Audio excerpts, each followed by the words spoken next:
So I'm here with... Patricia. Nice to meet you, Patricia. Nice to meet you.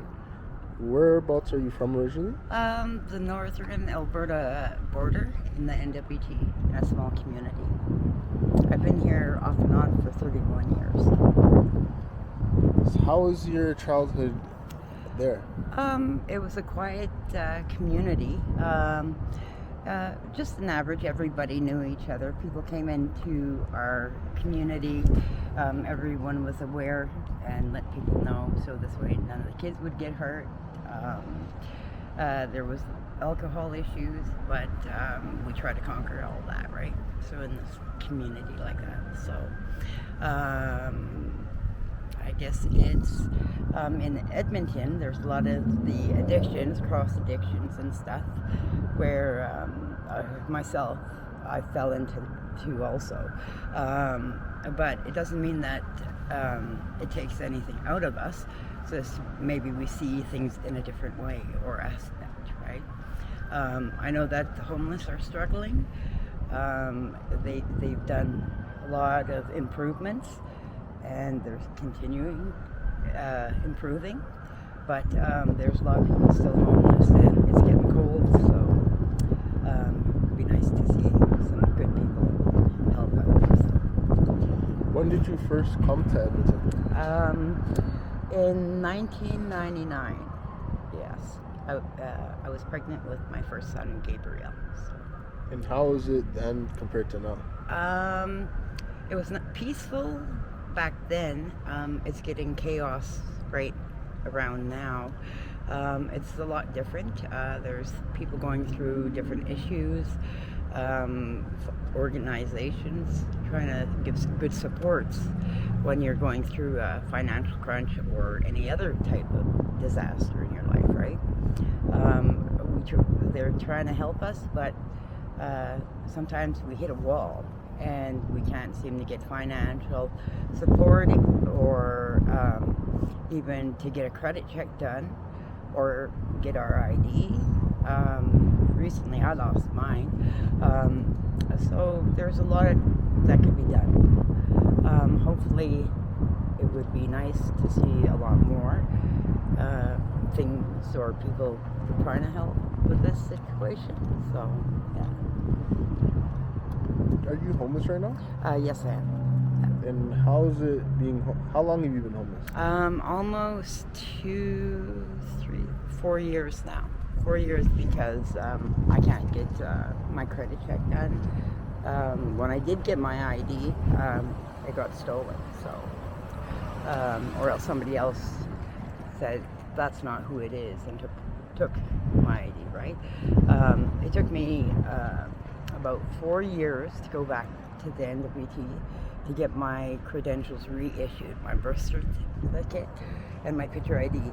And then I've gotten Alberta Health. But within the last 2 years, I've lost massive things that I've purchased over the time being on the street. People dig people are just not doing the right thing, right? They're stealing from each other. So, and that's never good. Hey, do a store to get those $5 smokes? Hey. Oh, yeah, right at the corner. The 97 one? Yeah. Okay. Okay. Thanks. Okay. And then I guess like people are trying their best to help each other, but sometimes they get stirred the wrong way, and then the law's not helping much because I've seen so many things I can say, but we really need to straighten things out with the law enforcement. Between the sheriff and Edmonton police, I've seen so much. They could have a change, but you still see the overpowering of people. So we need a big change on that part. So. Do you remember how you became homeless? I think it was I just didn't want to cope with the political part of the society of people trying to be nasty towards others. So Then I joined these guys because I think there's more to this whole dilemma. They need to get the supports into play way quicker than normal. So, hey, so. Do you remember when you first tried drugs? God, when I was maybe 13, it was just weed back then. The hard drugs were probably anywhere in like probably 2004, maybe something like that. Yeah. So it's been quite, like I was struggling with marijuana issues, but I had, like I said, I had cross addictions. I had from marijuana to cocaine. From cocaine, I found out I was allergic to it. Then I was into crystal meth. Nowadays, they have a new thing. I have an allergy to crystal meth. So I can't smoke the real stuff. So we're trying to use a synthetic way of dealing with my habit. So. And what's the synthetic? Is this like a Valium type of thing added instead of, so it doesn't give you the hyper stuff. It just kind of calms you down and tries to keep you from doing the aggression of coming off the drug. So, yeah. Do you want to get help and get off of this shit? You know what? There's many people that have asked me for help. I feel that when it's time, I will just quit, like I did for 2 years, right? And then I came back here, and I'm like, I could go to ADAC, but still then, there's still a waiting list. Not as bad, but still you have to see a counselor, right, before you can get into a treatment, right? Or else you have to have ID. You have to have medical, you know. So if there was more of a interest on getting us healed, we need to get more people on board, like health services and stuff like that. Because some people, you can get out of jail and you're right back on the street. That's not healthy for people. If you want them to change, then you have to do something. Get aftercare housing or something from leaving a jail situation. Because you put them back on the street, they're just going to end up in jail again. It's a circle, just like drugs. Same thing, right? So we're trying to try to get the organizations to understand better, is to put somebody out there, right? I deal with too many, right? But I still care, right? But to know all these beautiful people are struggling, and then people aren't giving what they need, so we need to get them all together, right? So how is it surviving in the weather once it gets colder? Some nights are really cold, and some nights aren't too bad.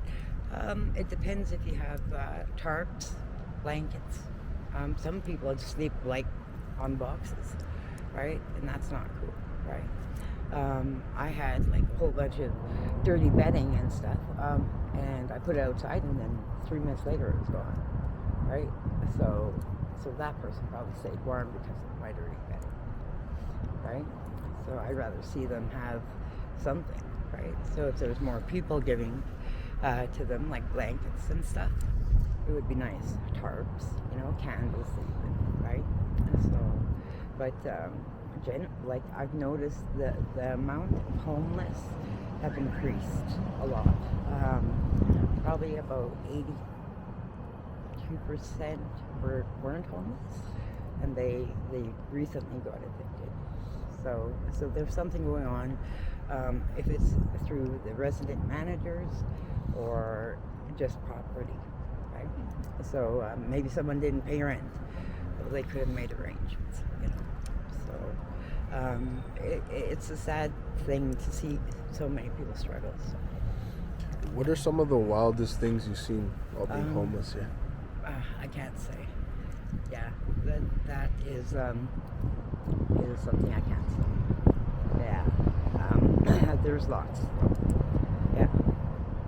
And what do you think could be done to help the homeless? Well, they're trying their best to get as much housing. Social services really needs to come out to the homeless shelters. It's not about the mental being right now. It's about getting some of these beautiful people that just got kicked out of their homes, back into homes, because it's not going to stop. If the landlords are kicking these people out just for a noise problem, then there's something wrong, right? So sleeping on the streets isn't getting safe. It's actually getting worse. Yeah. So